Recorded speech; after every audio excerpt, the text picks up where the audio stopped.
ক্ষমা কৰি প্ৰভু ভগৱন্তই প্ৰতিটো বাক্যতে প্ৰতিটো খোজতে যেন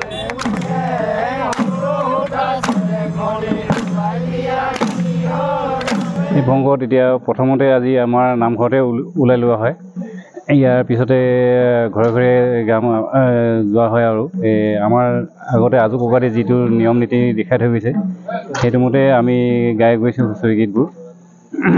অন্য নতুনকৈ মনত যি ওলায় আৰু সেইটোহে গাওঁ, বেলেগ মানে সেই নতুনকৈ ঠিক কৰি লোৱা নহয়, পুৰণা সেইখিনিকে গাই আছোঁ। গতিকে আজি আমাৰ অসমবাসী ৰাইজলৈ আমি ৰঙালী বিহুৰ শুভেচ্ছা জনাইছোঁ। তেতিয়া নেকি আজি প্ৰথম বহাগৰ দিন এনেকুৱা আমি আমাৰ আইটেম হুঁচৰি বিষয়ে আমি ঘৰৰ পৰা ওলাই আহিছোঁ, সৰু ল'ৰা ছোৱালীৰ পৰা আমি ওলাই মেলি আহিছোঁ। আজি প্ৰথম আমাৰ আৰম্ভ হয় আমাৰ হৰি মন্দিৰত যিখিনি আমি গীত গাব লাগে সেই গীতটো আইটেম হুঁচৰি গীতটো সেই গীতটো আমি গালোঁ। গাই মেলি এতিয়া আমি ঘৰে ঘৰে যাম নহয়, সেইখিনিয়ে মই ক'বলৈ মানে আগবাঢ়িছোঁ। হৰি হৰি বাবেৰে হুৰে হুৰে বাই জেলেক কাপোৰ হুৰে হুৰে হুৰে বাই ঐ হুৰে হুৰে বাই হুঁচৰি গীতকে কোনে সৰজাই বৰমাই সৰজা গীতকে গায়।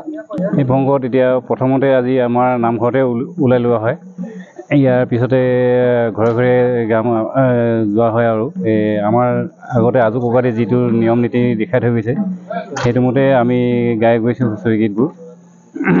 অন্য নতুনকৈ মনত যি ওলায় আৰু সেইটোহে গাওঁ, বেলেগ মানে সেই নতুনকৈ ঠিক কৰি লোৱা নহয়, পুৰণা সেইখিনিকে গাই আছোঁ।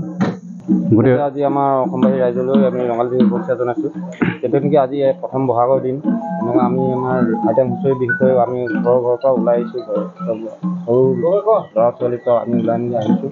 আজি প্ৰথম আমাৰ আৰম্ভ হয় আমাৰ হৰি মন্দিৰত যিখিনি আমি গীত গাব লাগে সেই গীতটো আইটেম হুঁচৰি গীতটো সেই গীতটো আমি গালোঁ। গাই মেলি এতিয়া আমি ঘৰে ঘৰে যাম নহয়, সেইখিনিয়ে মই ক'বলৈ মানে আগবাঢ়িছোঁ। হৰি হৰি বাবেৰে হুৰে হুৰে বাই জেলেক কাপোৰ হুৰে হুৰে হুৰে বাই। এইবাৰ নিৰ্বাচনত সবাতোকৈ গুৰুত্ব দিয়া হ'ব আপোনাৰ মতামতক। লাইভত আপুনি জনাওক আপোনাৰ প্ৰিয় নেতা কোন। আপোনাৰ মতে এইবাৰ কোন দলে মাৰিব শেষ হাঁহি। প্ৰতিটো সমষ্টিৰ ভোটাৰৰ মত লাইভ ষ্টাৰ চিমেণ্ট টাইম 8 জনাদেশ।